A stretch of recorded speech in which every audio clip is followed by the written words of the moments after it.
With an acceptance rate of only 11.6%, getting into Bayes Business School might seem like an impossible task. You want the impossible.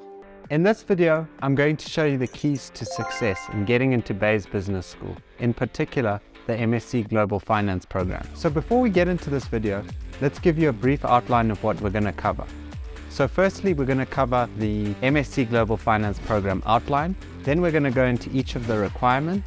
And then as an extra bonus, I'm going to show you a breakdown of my motivational letter that got me into Bayes Business School. So part one is the overview.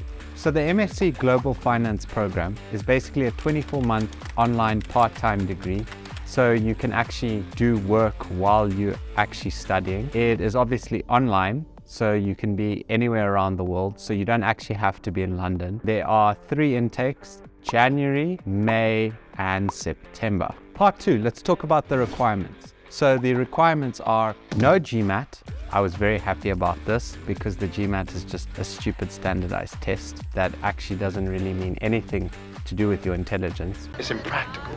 You need an IELTS score of 7.0. You need a very good CV, 2 professional letters, and a motivational letter. So now part 3, we're going to go into each requirement. For starters, let's get into the IELTS score of 7.0.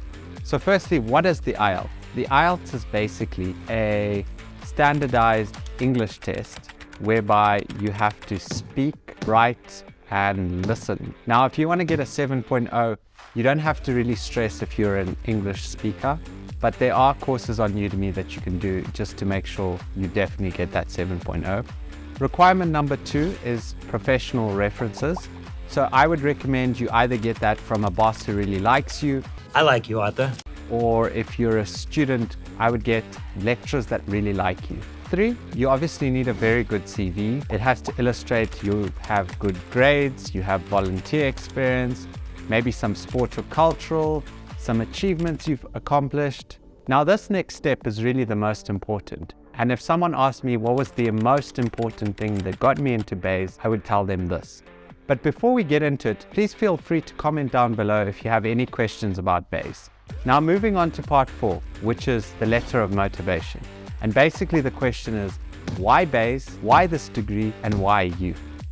So the first question you've got to answer is why Bayes? This is where you would talk about their ranking because they're in the top ranked universities in the world. You talk about any recent news articles that you find on LinkedIn, on Google, etc., etc. There's not much you have to put here, but it's just to show the person who's looking at your application that you've actually taken the time to really get to know what Bayes exactly is. I know all about you. The next question is why this degree? So this is where you're going to talk about their Triple Crown accreditation, their access to corporate partners, and obviously try and link it to you. Maybe talk about your aspirations and how that links to why you chose that degree. Now finally, the last question is why you? And this is the most important question because here you're trying to sell yourself to the person who's looking at this. Sell me this pen. So you got to talk about your background, your internships, your grades, your volunteer experience. Basically anything that you feel gives you an upper hand or unfair advantage over other people that will tell the recruiter that this is why you should choose me over somebody else. I'm the best piece of ass in 3 states. Now it's time for us to move to the bonus, which is me breaking down my motivational letter, which is going to help you see exactly how to write one. I wouldn't try copy mine because they probably have it in some database, but try and take some tips from what I've said and make it your own. So this is my motivational letter. We must always start with a very good introduction. Here, I started by basically giving them an understanding of where I came from. So I spoke about I was from Rhodes University and now I want to come and study with you. So remember, there's the 3 questions. Why this institution, why this degree, and why you? So the first one is why Bayes? So I speak about the fact that it's ranked 24th in Europe, 6th in the UK. Now, what I want you to realize is if you can see over there, it says CAS Business School. So when I was applying, the name was CAS Business School, but it's now changed its name to Bayes Business School. So that was about 1.5 years ago. So obviously when I say that it was ranked 24th in Europe, 6th in the UK, obviously the rankings have now changed. So don't copy my answer now if you're trying to apply. So then I start talking about the fact that it's offered online, and that's another advantage for me. Now I move on to why do I want this particular degree. So I talk about the fact that it has the Triple Crown accreditation, it's got their renowned corporate partners, it's going to allow me to further my career goals, the typical kind of stuff. So usually what you'll find is that with the question, why this university and why this degree, you're going to tend to find that you're going to have the same sort of answers as everybody else, because there's not much you can actually think of to write why this degree or why this university. So what they want you to do here is they want you to be able to show that you've gone and done your research and that you actually want to be there. Now the last bit is why you, and this is where you actually start to sell yourself. This is where you show to the recruiter why should they pick you over everybody else. Please pick me, I'm the one. Now your typical person over here is going to say why them. They're going to say some rubbish about them being hardworking, that they got good grades, and that's all they're going to say. They're not going to have a lot of proof. They're not going to talk a lot, as you're going to see with my answer. So what you want to do is you want to pretend like you're going on a date with this recruiter. They need to get to know you better. Let's get into what I've said. Firstly, I talk about my nationality being Portuguese Greek male, born in Zimbabwe. I talk about how living in Zimbabwe has taught me how to overcome problems. Then I speak about my background at Rhodes University. Remember, in this bit, this is when you want to flex, but related. So I flexed that I came top of my class, distinctions. Then I spoke about my aspirations of one day being a CFO. That's very different now, funny enough. Then I talk about my ultimate goal being to be my own boss and have my own business. That is currently still the same.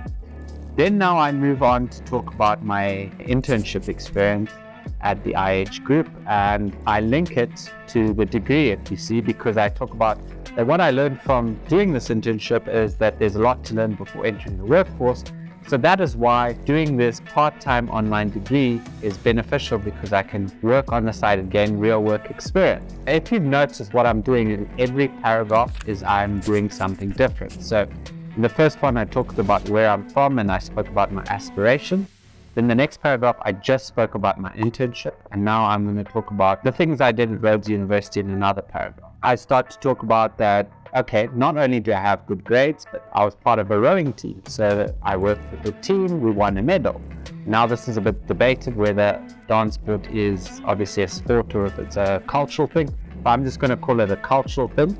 Here I am saying, look, I was part of this dance sport team. I also met Arnold Schwarzenegger there. So it's something very unique about me. You wouldn't really expect to meet Arnold Schwarzenegger at a dance sport competition, but I did. Knock, knock. So now they've got this unique bit about me that's going to make them remember me over other people. I see what you did there. In another paragraph, now I'm talking about my entrepreneurial abilities, where I found a gap in the market. So now I'm showing them that I am able to think outside the box. And I'm intelligent in being able to find inefficiencies in market. Now I'm talking about leading a team, so I've got some managerial experience. Then we talk about our volunteer work. So can you see I'm slowly developing the ultimate application student here. I've not only got the sports and the cultural and the top marks, but now I've also got the volunteer work, which a lot of people don't have all of these. So I'm consistently flexing what I have over other people. Let him flex his muscles. I said, not only did I assist, but I assisted during the COVID-19 lockdown. So this was when a lot of people were obviously scared and not doing their stuff, and it impacted a lot of stuff with other students. So I did something for these people, and I created a database of videos for tutoring mathematics. This made me win the Excellence Award. Now I'm showing I've won an award because of what I've done. Remember, the most important thing is how you start and how you end. So I end in a very normal way, which is, firstly, I say I want to get accepted, my commitment to excellence, but the important bit is the fact that I say thank you for taking the time to read my application. So this shows that I'm polite, and think about it, how many applications do you think this person is reading? Quite a lot. So by me saying thank you for reading this, they will think, oh, this person's a bit polite, you know, saying thank you for reading. He is a lovely boy. Who knows, that could be the difference between me and somebody else, and that's why they maybe accepted me. What I've done is I've showed them, well, what do they know about? Well, they know that I'm a Portuguese Greek male, born in Zimbabwe. I want to be a CFO. I did internship experience and I want to get more real-time experience. That's why I want this part-time degree. I started my own tutoring company. I did rowing. I did dog sport. I met Arnold Schwarzenegger. I did some volunteer work and I won an award for it. During the COVID-19, I went and did something for the economically disadvantaged high school students. So now they know a lot more about me than they do about the typical applicant, because the typical applicant is just writing some standardized nonsense that isn't actually going to help them stand out. And now I've stood out. So now that's why I did get accepted. So have a look at what I've written, read it, and then try and apply it to your life and what you've done, and show them what is your unique point, because obviously everybody has something unique about it that makes them stand out and that will make people remember you. So that's how you would do the motivational letter. Thank you so much for watching. That's the end of the video. And if you need to know how to write your dream CV, you can find that video right over there.